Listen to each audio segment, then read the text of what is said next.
Daniel King isn't just wrong, he's just painfully ignorant about, well, just about everything. He might know something about his own religion, but I wouldn't even be certain about that. This guy is dumb, and today we're just going to prove it once again. Won't that be fun?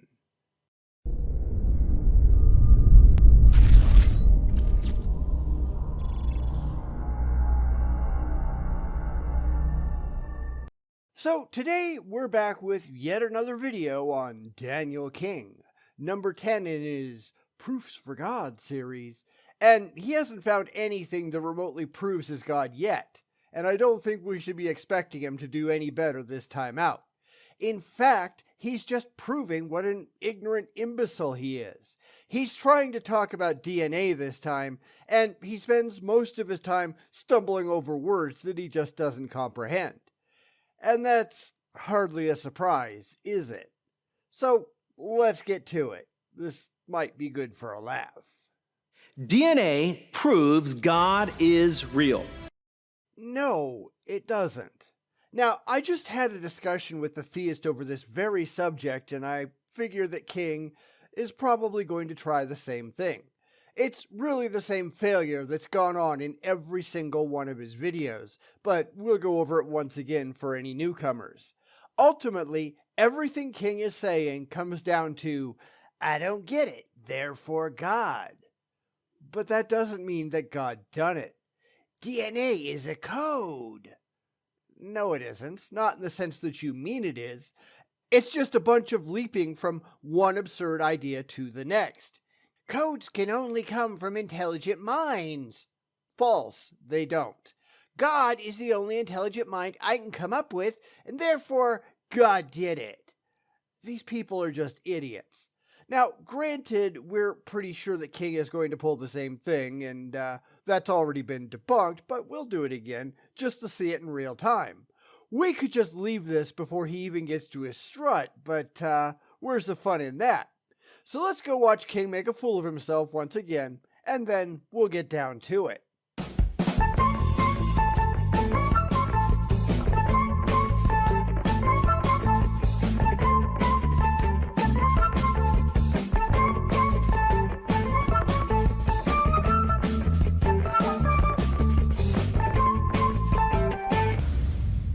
The term irreducible complexity refers to the concept that certain biological systems, in order to exist functionally, must have occurred as complete systems and could not be the product of successive modifications brought about by natural selection.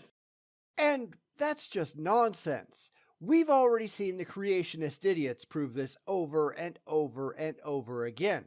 Hell, look at Michael Behe, the lead scientist, trotted out by the Creation Institute at the Kitzmiller trial. He tried to claim that things like bacterial flagellum couldn't possibly have happened by progressive steps through evolution. Then actual scientists got on the stand and blew him completely out of the water, to the point that he became a complete laughingstock. They absolutely could, and through evidence it was demonstrated that they did, happen exactly like that. And this has happened through numerous examples that the creationists have provided. You know, things like the eye.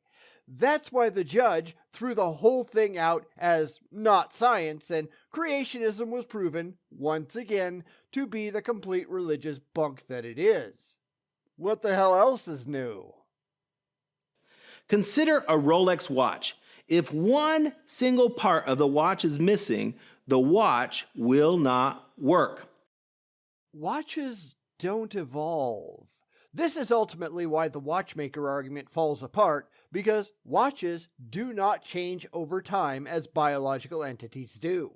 It's why when the religious make these silly watchmaker arguments, they just reveal themselves to be ignorant fools, and Daniel here is one of the most foolish of them that we've seen. That's why when these creationist idiots start opening their mouths, even their own universities start distancing themselves from their claims. Charles Darwin alluded to the problem of irreducible complexity when he wrote, "If it could be demonstrated that any complex organ existed which could not possibly have been formed by numerous successive modifications, my theory would absolutely break down. Too bad you people have never demonstrated any such thing, huh?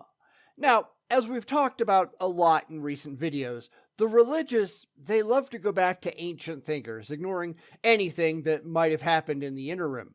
Darwin, whether anybody likes it or not, is hardly on the cutting edge of modern scientific theory today. He was wrong about a lot of things, and he couldn't have possibly foreseen how far the science behind evolution through natural selection would come. Of course, the creationists don't understand any of the current thinking, and they certainly have no clue about any of the evidence, and that's evidence, not evidences. That's why they always try to run back to the most simplistic, early ideas that they can, because it's the only place they can hope to get any kind of traction. And it's too bad they're really terrible at that, too. Darwin thought the cell was a simple organism, but with modern microscopes, the cell is revealed to be a complex machine with many interconnecting parts. And we know that all of those parts evolved to produce what we see today. Again, Daniel isn't that smart. I mean, let's be honest, he hasn't got the slightest clue about any of this. He's just reading it off of other creationist and religious websites, which also don't have a clue. It's all based on faith, and none of them have ever gone out and independently investigated any of these claims to see if they're actually true. Why? Because they don't care if it's true or not. It just fits in with their blind faith and their emotional wishful thinking, and they don't dare doubt any of that, do they? Now, I'm not going to get into a lot of the details in this video. We've already debunked everything that King is going to say, and there are better channels out there for going into the evidence for evolution than mine. I'll point out some of the most egregious errors on his part. I mean, it isn't like he understands any of the things that he's going to be saying, because King isn't a scientist. He speaks like he hardly got out of high school. King's only degree is in the ministry. In other words, he only knows how to con people. Today, human DNA is seen by some as an example of what the father of evolutionary theory believed did not exist. That's an awful lot of wiggle words in there, isn't it? So let's look at that again. Today, human DNA is seen by some as an example of what the father of evolutionary theory believed did not exist. Seen by some. Believed. No actual evidence presented for any of it. This is just trying to force the puzzle pieces into alignment with a theological hammer. Why do some see it that way? Because they have religious beliefs to coddle, and that's what they want to do, of course. They have no actual evidence that any of it is true. And that's why Michael Behe pulls what he does. Because he's after faith first, and facts, well, facts don't really matter, do they? Kinda sad, right? DNA is the basic building block of life. It is a molecule that contains encoded instructions for the growth and operation of every living organism. Sort of. Notice that he's phrasing it in a way that's most conducive to his particular religious belief system. That's how the religious operate, after all. They state things specifically so it sounds good to them. But that doesn't mean that's how it actually works. It's why he's referring to things as codes, not as chemical strings that operate that way because that's how chemicals operate. It's chemistry doing what chemistry does. No gods required. If you talk to an actual professional chemist, and my uncle was one, he'd never phrase it that way because he wasn't trying to make a specific religious point. He would just be describing how chemistry works. King, as with pretty much any other apologist, he's just doing it to be dishonest. The 23 pairs of chromosomes in each DNA molecule are the blueprint. The what? Blueprint. Yeah, that's what I thought you said. Of a unique individual. I mean, this comes right back to, I just want to be special. But you're not. You are 23 out of 46 chromosomes from your mother and 23 out of 46 chromosomes from your father, and they combine into some variation thereof. And they don't always combine very successfully. There are plenty of genetic diseases based on what your parents happen to be carrying. Sickle cell anemia, cystic fibrosis, Huntington's disease, various physical abnormalities. You are not planned from the outset. You're just a product of the chemical mix that you happen to wind up with. And that's not to mention all of the possible replication errors that could occur early on in pregnancy. If something goes wrong at an early stage, you can wind up really messed up. So much for a perfect plan. King is just full of crap.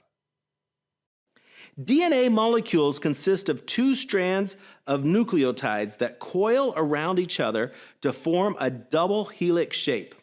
These nucleotides are composed of one of four bases. The sequence of these bases encodes biological information. Again, sort of, kinda maybe? That doesn't mean that information was created by an intelligent agent. That's what he wants you to believe. That doesn't mean that's what's actually going on. In fact, these things happen because that's how chemicals work.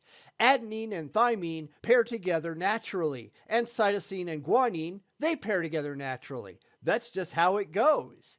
Now, sometimes things do go wrong. Genetic sequences can get changed either by strands incorrectly copying the proper amino acid sequences or by adding an additional sequence to the string.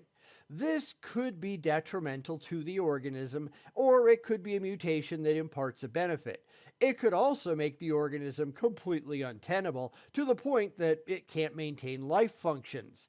Now, I could post all kinds of pictures of what happens when genes just don't do the right thing, but those are human deformities that are often unpleasant to look at, and I'm not going to do that because you two probably wouldn't like it anyway. You can go look that up for yourself if you want. I really don't know how the religious justify these things. They probably just think those babies want to sin. As the double helix separates and forms a new molecule, DNA replication, it passes its precise programming to a new cell. It's pretty clear to me the king is just reading all of this. He doesn't understand how any of it actually works. It's like he's trying to sound out these words for himself. I don't know what that word means, George. It would be funny to try to have a coherent conversation with Daniel King on any rational subject because he'd just stand there and go, duh. He's just not a smart guy.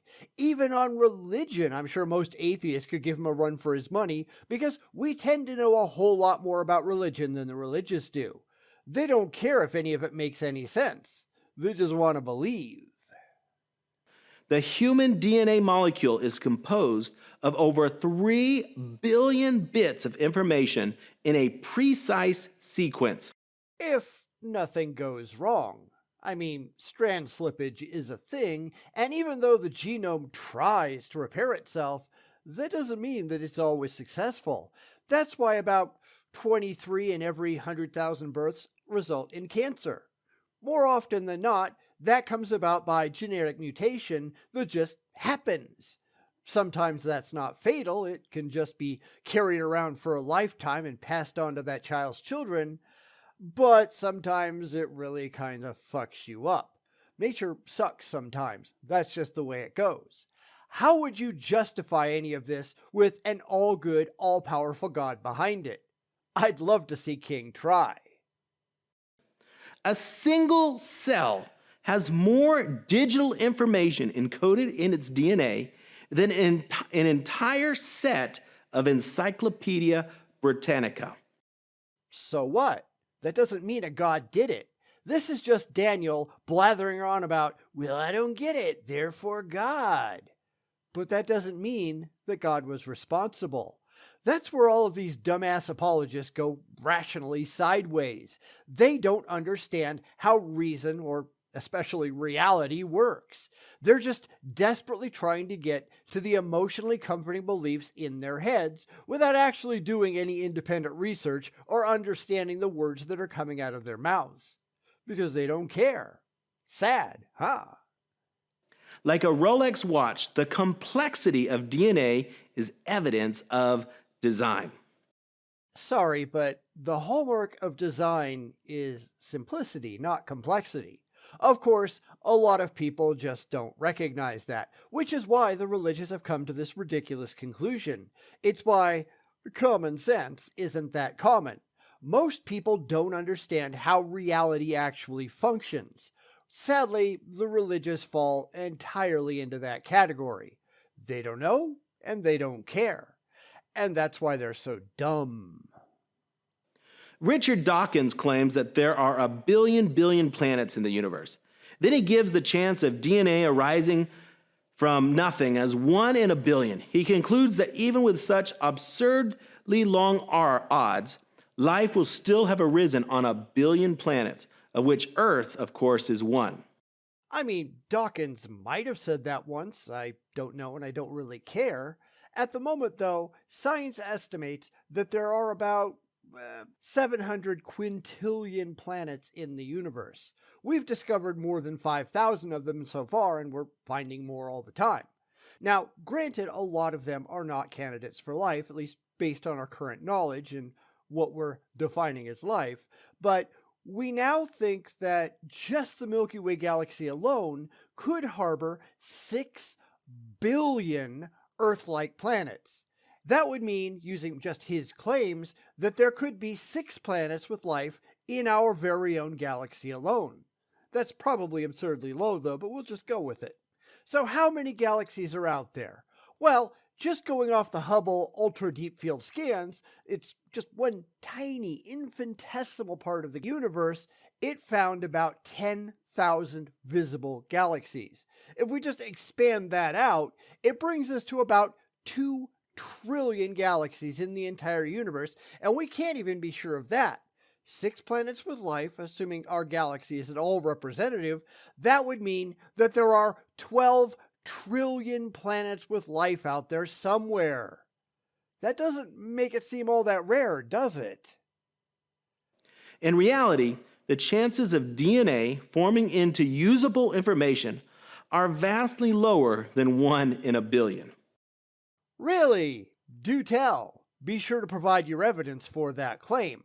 Of course, we know that he has no evidence. He has no knowledge about any of this at all. It's all just made up. He just heard some other apologist saying so, and since Daniel isn't all that smart on his own, he just bought into it because it gets him where he wants to be. Yet another checkmark in the video series about God. Except none of these videos have been at all impressive, have they? They've just been childish, empty claims made up by an empty mind about an empty concept designed solely to empty wallets. I mean, that's religion for you. Anybody surprised? In their book, Answering the New Atheism, the authors write that even for a small DNA strand of 100 bases, much smaller than we find in any actual cell, the odds against getting a particular combination is a staggering 4 to the 100th power to 1 against.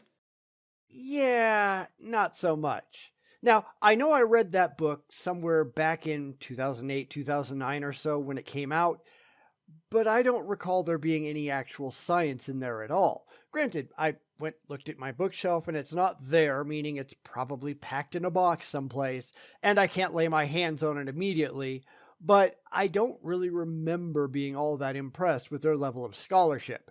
I mean, the authors, Scott Hahn, who's a Catholic theologian and apologist, and Benjamin Wicker, who is a Catholic ethicist and a professor of political science, where do they have anywhere near the expertise to make those claims on their own? It doesn't seem like they're qualified to answer it as a scientific question. It's more a matter of religious fee-fees. The probability of dealing a perfect hand in bridge, where each of the players receives a complete set of cards, is astronomical. And here, I think he tips his hand. A perfect hand of bridge is a set goal. You know, the ideal end state before you begin. With biology, there is no standard, and I've pointed this out before. They are looking for our form of life. They want to get to a specific place that they are emotionally attached to, not to anything that just happens to work. And that's why their math is so completely out of whack. They're not talking about life, they're talking about our life.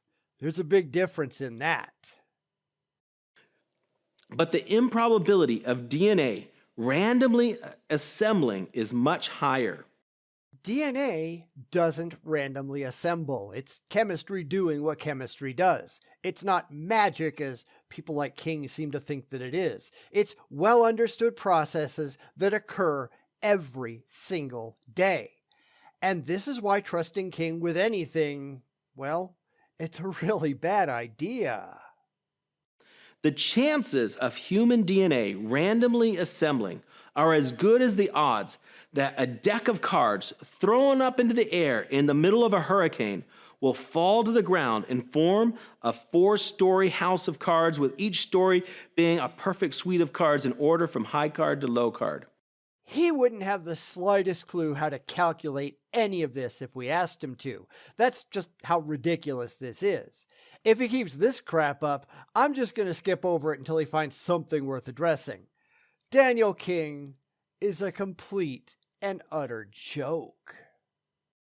With such odds, it is impossible for the precise encoding of DNA information to have happened by chance. And since none of these things work by chance, what's your point? This is a matter of poor expectations and a poor understanding of the real world. How do you know any of this stuff is true? Well, I just heard it someplace. Great, but have you tested it? Why don't you describe how you've tested it? Have you looked into it in any way that confirms that your claims are true?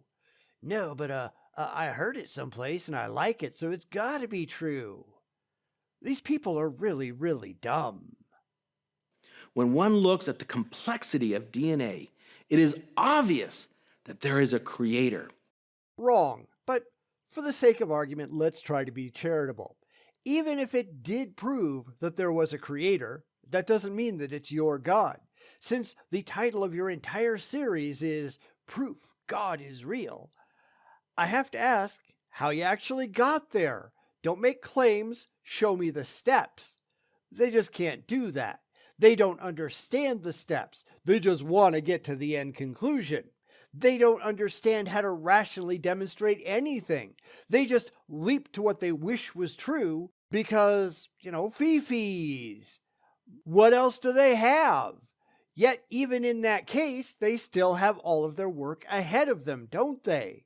They have to make it from a creator to a God to their God. Get to work. Intelligent design suggests an intelligent designer. Since you haven't demonstrated either one is real, big deal. Again, you have every bit of your work to do. Empty claims don't count. You can't just wildly leap to, God did it, if you haven't demonstrated it first. When do you think you're going to get to that? Someone, please let me know your estimates down in the comments, because I'd really like to see your justification. The God of Jeremiah says, "Before I formed you in the womb, I knew you." The law of biogenesis tells us that life only comes from pre-existing life. There is not now, nor has there ever been, a law of biogenesis. That's just something that Pasteur said back in the day, but it has never and likely can never be proven. Just because you haven't seen it, that doesn't mean that it doesn't happen. Since Pasteur's time, we've learned a lot, believe it or not. This is just King going back to the well of ancient ignorance once again. Try asking a modern biologist about this, especially biochemists, and they're just going to laugh at you. This is what happens when you think that life is magical and special. But it's not. It's just chemicals doing what chemicals do. We keep learning more and more and more. In fact, if you go back to the original Urey Miller experiments where they found a few amino acids, there's kind of a funny story in that. Before Miller died in 2007, he gave all of his original equipment that had been stored away to one of his students named Jeffrey Botta. The original vials were tested again using modern equipment and methods, and surprise, surprise, we found out that Urey and Miller had been even more successful than they'd known at the time. Now we know that they actually came up with 25 amino acids back in the 50s. This is why you can never say never. We are constantly moving ahead. Worms come from worms. Mold comes from mold spores. Human children come from human adults. No science lab has ever been able to create life. Tell that to Dolly the sheep. She was cloned, no parents directly required. And of course, life has been created in the lab several times now. Not that I'd expect King to know anything about it. In 2015, scientists created a wholly synthetic organism based on 473 genes, making it the simplest form of life ever known. It reproduces on its own just fine, making it a legitimate life form. It has never existed before then. We made it up. We do it all the time now. We might not be technically at the point of completely forming new life forms out of raw pieces, but we're really, really, really close. What are they going to say when we do that? What kind of excuses can they come up with to say that we're wrong? Science has never been able to get something living from something non-living. Yes, we have. They just don't like it. It's why they run around with the goalposts all the time. But you're using existing amino acids. Okay, now we haven't. We've created these things completely from scratch. But it took people to do it. That proves a creator. I mean, these people are not remotely being honest. We just keep proving them wrong, and they keep shoving their fingers in their ears. They don't care about the truth, do they?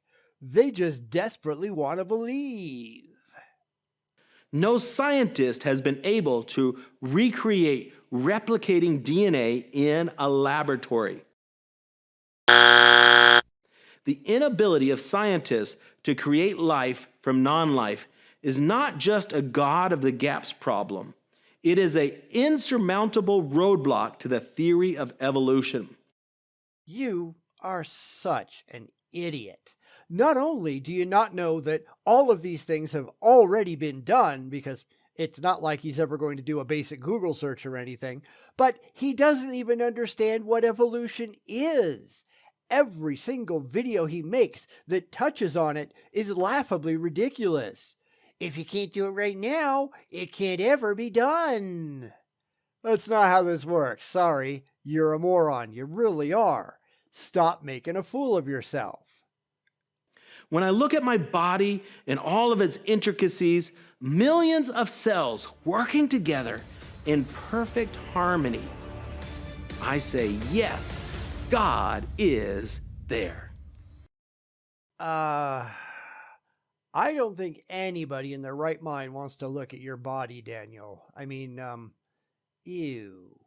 But even that last bit proves that he's just an ignorant fool. He's apparently never heard of genetic diseases, birth defects, the list goes on and on and on. This guy doesn't have a clue, and apparently he doesn't want one. That's kind of the problem. If he stopped to think about any of these claims, if he did any basic research that anybody with 10 minutes of time and a computer could do, he would realize just how far out in left field he actually is. He just doesn't care. He has no understanding of the science behind any of it. He gets all of this off of religious websites, and because it agrees with what he's trying to get to, it can't be wrong, right? Even though it is. Anyway, after that, he goes off trying to sell things, and we're just going to skip over all that. At least he didn't leave a long black screen at the end of his... Wait, let me look. Okay, no, he didn't. You can never really be sure with this dumb shit. I had to go take a look. So anyway, that's 10 videos up and 10 videos down, and he's still making a complete fool of himself. What do you think, though? Let me know in the comments, and we'll see what's what.